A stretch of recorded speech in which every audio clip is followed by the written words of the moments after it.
Rescue Ace is one of the best decks in Yu-Gi-Oh, so today I'm going to teach you how to beat it. What's up, Ocean? You got Matt here, and welcome back to the Competitive Yu-Gi-Oh video. You know, Rescue Ace has been out now for a few months, and it hasn't really done too much in the meta. But with the recent releases of Duelist Nexus and the soon-to-be release of Age of Overlord, this archetype has become incredibly powerful and arguably one of the top 3 decks in the game. Now, if you're looking to play competitive Yu-Gi-Oh and you don't know how to play against Rescue Ace, then you're going to have a really hard time. So in this video, I'm going to show you the best cards to play against Rescue Ace, as well as when to use them, some of the choke points and weaknesses of the deck, as well as some of the best decks to play against Rescue Ace in the current meta. So if you're excited for the video and for the How to Beat series, then make sure to smash the like button, because at 75 likes, I will know that you want to see more guides on how to beat other competitive meta decks. Also, if you guys like deck profiles, combos, meta discussions, and competitive Yu-Gi-Oh videos in general, you're going to love this channel. So make sure to subscribe and help us reach our end of year goal of 2,000 subscribers. That being said, here is the ultimate guide on how to beat Rescue Ace for the October 2023 competitive Yu-Gi-Oh format. Let's jump into it.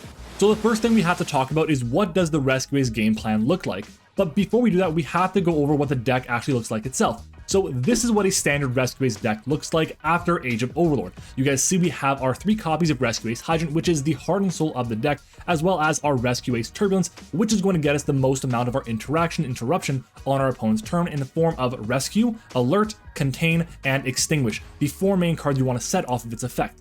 We have our consistency pieces in the form of Emergency and Airlifter, and of course Impulse. We also have the Diabellstar or Sinful Spoils engine in the form of 1 copy of Diabellstar the Black Wish, 3 copies of Wanted Seeker of Sinful Spoils, and finally the original Sinful Spoils, Snake Eye, to get us easy access to our Rescue Ace Hydrant. And finally we have 9 different Handtraps and a few more consistency pieces in the form of Pod Prosperity and the Rhoda, plus the 1-for-1. The extra deck is not super necessary in this deck. You really use the main deck more, but the extra deck does have a couple of utility pieces that we do want to make sure we keep an eye on, so keep that in mind. And of course, the side deck, just tailor the side deck to whatever you see fit in your metagame, but this is a really solid starting point in the side deck area. So Rescue Ace's primary game plan is to out-advantage their opponent over the course of a long game. The way they do this is by using the effect of Rescue Ace Turbulence over and over. During the main phase, Rescue Ace Turbulence can take up to 4 different Rescue Ace spells and traps directly from your deck and set them to your side of the field. These back row cards usually get additional effects if Rescue Ace Hydrant is still on the field as well. The main 4 Rescue Ace cards you're going to be setting off the effect of Turbulence are going to be Rescue, which is basically a quick play Monster Reborn, Alert, which is going to be a quick play add from graveyard or deck to hand, Contain, which is going to be a quick play Infinite Impermanence essentially, and then Extinguish, which is a destruction of an effect monster your opponent controls. There is also Emergency, which is a special summon of a Rescue Ace monster from your deck, but that's usually seen as a starter if you don't have your plays on, or if you don't have a way to get to Rescue Ace Hydrant, this card can be a suitable option to set off of Turbulence. Rescue Ace does have a few weaknesses though. It is very reliant on Rescue Ace Hydrant and Rescue Ace Turbulence to help set up their plays. It also has a lot of targeting effects, so if you have a monster that is immune to targeting, then this deck can have a pretty hard time outing it. Now, what does a typical Rescue Ace end board look like? Well, most of the time you're going to end up with a board that has a Rescue Ace Hydrant as well as a Rescue Ace Turbulence. You're going to have 4 set back row, which are going to be your Alert, your Rescue, your Contain, and your Extinguish, possibly your Emergency if necessary, but again, not too likely. You'll probably have 1 or 2 Handtraps in hand, and possibly an Airlifter or an Impulse in your hand as well. And that's including if you go through the Sinful Spoils engine, because that engine will get you access to your Rescue Ace Hydrant pretty quickly. So now that you know what Rescue Ace wants to do, how do we stop it? Well, we use Handtraps, and these are the Handtraps we're going to be talking about today. Starting off with Ash Blossom and Joyous Spring. This card is great. It can't be used to stop Turbulence setting effect, but it can be used to stop any way to get to Hydrant or even Hydrant itself, which will then stop your opponent from getting to Turbulence, which is really good and as best you can do. If this is your only hand trap, you want to make sure your opponent cannot get access to Turbulence, and you want to stop them from actually resolving the Hydrant effect. Save it for that. Next is Droll and Lockbird, which is very weak in my opinion, unless your opponent specifically doesn't start off with Emergency or Hydrant itself. If they have to search for Hydrants or use the Sinful Spoils engine, then ends up having a really good time against your opponents, and drolling them can be one of the best ways to stop their turn in its tracks. Moving on to Infinite Impermanence and Effect Veiler, these cards here are extremely good against the Rescue Ace strategy. If you only have 1 card like this in your hand, I would recommend that you save it for the Turbulence. Stopping them from setting the 4 cards from the deck will be your best chance of winning the game. If you do have 2 copies of Imperm or Veiler, I'd recommend stopping the Diabellstar engine because it gains so much advantage for your opponent. And of course, still stop the Turbulence. And if you do have 1 of each Imperm and Veiler, I'd recommend using the Imperm first because it still keeps the thrusts and the talents offline in case your opponent is playing them. Next up is Nibiru, which is an average hand trap against the deck. The deck really only summons 5 or more times if it's going for a lethal push or if they're extending to protect their board. There are much more impactful options in my opinion against Rescue strategy, specifically Imperm and Valor. What's funny is that it's much better in the grind game and worse on their turn 1 because they need to have multiple summons to really rebuild their board to the way they want it to be. Next up is Fantastical Dragon Phantasme. It is very bad. The deck does not need the extra deck at all, and it doesn't need to link climb at all either. I really don't recommend that you side this in against Rescue Ace. We also have Skullmeister, which is very bad too because nothing activates in the graveyards. You don't really want to use Skullmeister at all. We then have Dimension Shifter, which is below average. It makes recurring cards a bit harder, but using the graveyard is not a central component of the Rescue Ace game plan. And most of the time, Rescue Ace can decide to just side in the Shifter themselves, so it doesn't make too much sense to play it against them. We then have Bestials. Now, Bestials against Rescue Ace are terrible. They do not hit anything except for Diabellstar, which is nice to stop that engine, but it's only being used for consistency, and if Diabellstar's already in the graveyard, then their engine is already off and working. Unless you're playing Branded or Dragon Link, I really would not recommend playing Bestials against Rescue Ace. As for DD Crow, it has a lot more application than Bestials in a lot of different matchups, including in Rescue Ace, but it's still not that great in this matchup, and the reason being is the field spell can still recur back your resources from the banish zone, so just keep that in mind. Ghost Spell is solid against the field spell to stop them from recurring their cards, and Ghost Ogre is really good against the field spell, but it's pretty bad everywhere else in this deck. Of all these hand traps, the best ones are going to be Infinite Impermanence, Effect Veiler, Ghost Mourner, and of course Ash Blossom. These are the cards that are best suited to beat the Rescue Ace strategy. And if your opponent is missing the one right Rescue Ace monster, then one Imperm or Ash should just stop their engine completely. Now that is a bit more unlikely because of Emergency and the Sinful Spoils engine, but it is still a possibility that you have to go for. Now what happens if Rescue Ace goes full combo, sets their 4 cards, and passes turn back to you and you opened up with no hand traps? What do? Well, you have to look at board breakers, and these are the board breakers we're going to be covering today. Starting off with Evenly Matched, this is an amazing board breaker against Rescue Ace, especially against the set 4 play from the deck. There are 4 one-of Rescue Ace spells and traps, and if you banish them face down, then Rescue Ace can't recur them back.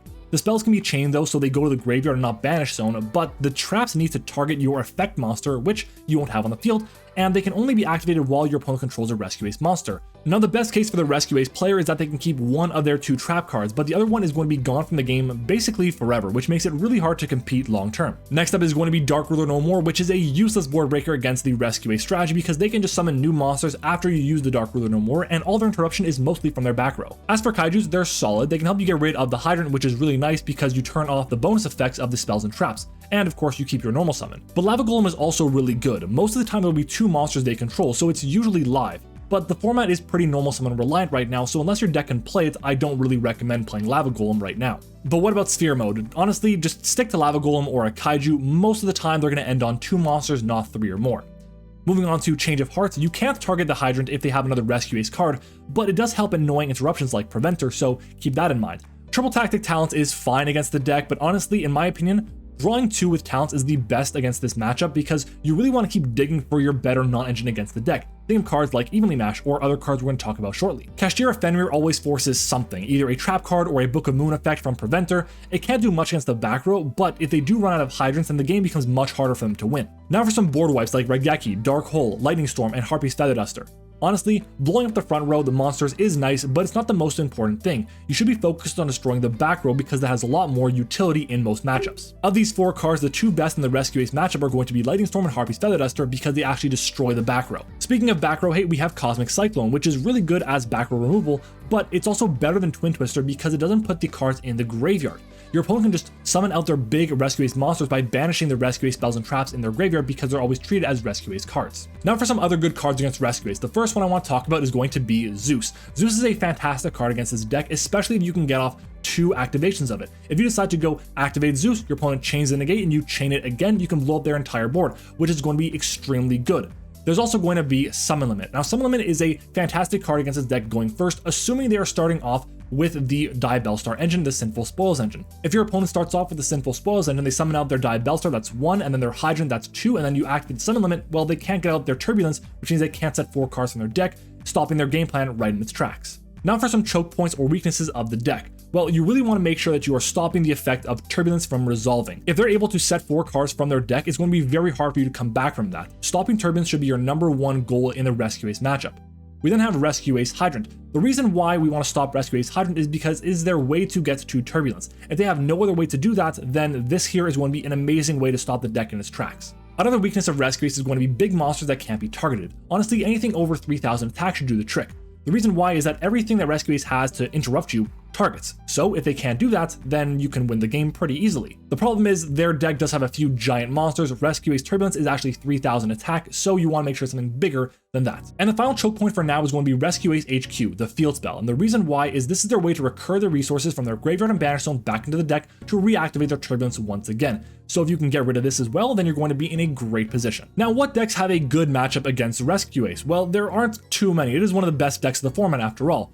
In my opinion, the best matchup is going to be Unchained. Unchained is great because they destroy a lot and they can play around the board that Rescue Ace set up pretty easily. Also, if they go first, the board that they create has more than enough interruptions to shut down the Rescue Ace's game plan. They have cards like the Soul of Rage, which can link summon away the Turbulence before they get the chance to activate their effect, which is obviously the main game plan of stopping that deck. I also think that Labyrinth has a pretty decent matchup against Rescue Ace, but I don't think it'll be as good as a deck as Rescue Ace post Age of Overlord.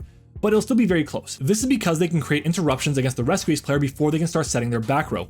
Also, Lady can't be targeted while you control a set card, so it can deal with the monsters and the back row pretty easily. Dragonlink also has a pretty decent matchup against the deck because specifically of Boral End Dragon. The fact that this card is immune to targeting from the monsters and they can't be destroyed by battle or card effect means it's so hard to get rid of. Also, it is huge. Now, they do have to use 2 trap cards to get around it. They have to use Contain and Extinguish to be able to beat it.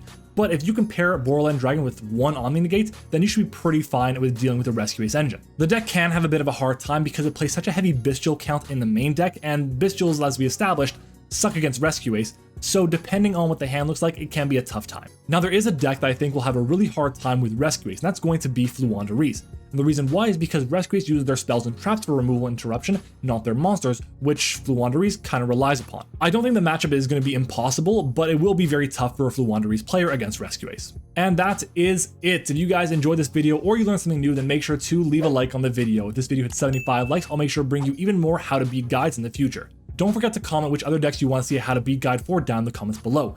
Of course, if you haven't already, make sure to subscribe to the channel as well. If you enjoyed the video, you'll love the rest of the content over here and help us reach our end of year goal of 2,000 subscribers. But thank you all so much for watching the video. I hope you enjoyed it, and I'll see you all next time.